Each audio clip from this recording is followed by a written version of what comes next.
The United States is tightening the screws on Russia over its actions in Ukraine.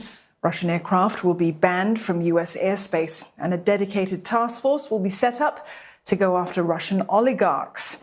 Now, the announcements were made by US President Joe Biden in his first State of the Union address. The crisis in Ukraine took top billing in the hour-long speech, above his plans for the American economy and the COVID-19 pandemic. Mr. Biden started his speech by directly calling out Vladimir Putin. 6 days ago, Russia's Vladimir Putin sought to shake the very foundations of the free world, thinking he could make it bend to his menacing ways. But he badly miscalculated.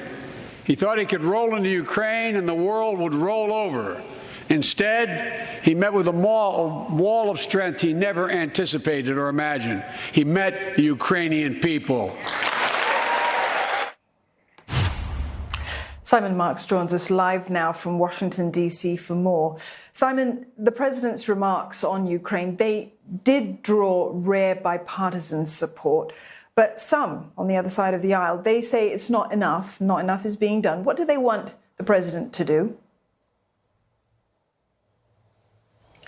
Well, look, these were stirring comments from President Biden. There's no question about that. And they did secure bipartisan support from members of the House of Representatives and the U.S. Senate, who in many cases were waving Ukrainian flags and wearing Ukrainian badges to evince their support for the people of Ukraine. But amid calling out President Putin, President Biden did not make a single demand of the Russian leader in the speech. He said at one point he has no idea what's coming, but he certainly didn't detail what may be coming in terms of additional measures beyond the imposition of that no-fly zone above America's skies, not, of course, above the skies of Ukraine, and also the task force that he says is going to go after the ill-gotten gains of Russia's wealthiest individuals. Some Republicans are saying that he should be embracing the concept of a no-fly zone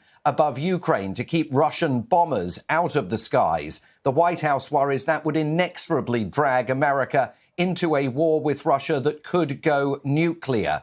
Republicans say the United States could be doing more to share intelligence with the Ukrainians.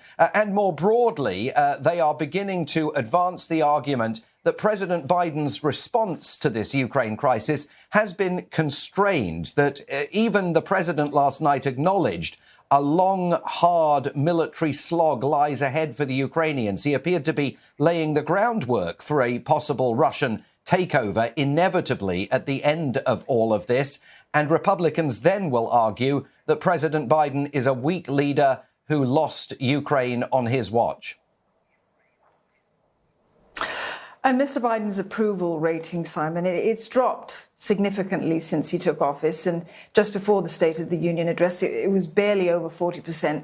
How are Americans reacting to that speech? And will any optimism, perhaps, that was generated be enough to pull those numbers up before the midterm elections that are in November?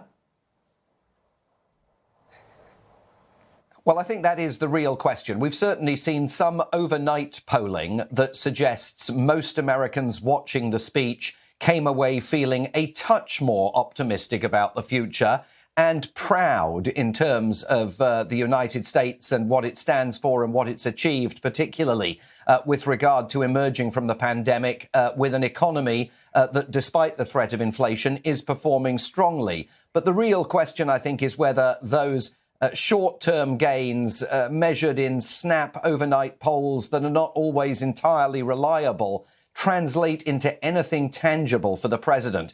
At times, the speech, which dwelt enormously on domestic challenges, almost sounded like a laundry list of issues that he was checking off and urging Congress to act on issues that have been stuck in Congress for months. Whether at the end of the day this speech gets remembered or moves the needle in a positive direction for President Biden in terms of opinion polls, I think is very much in doubt.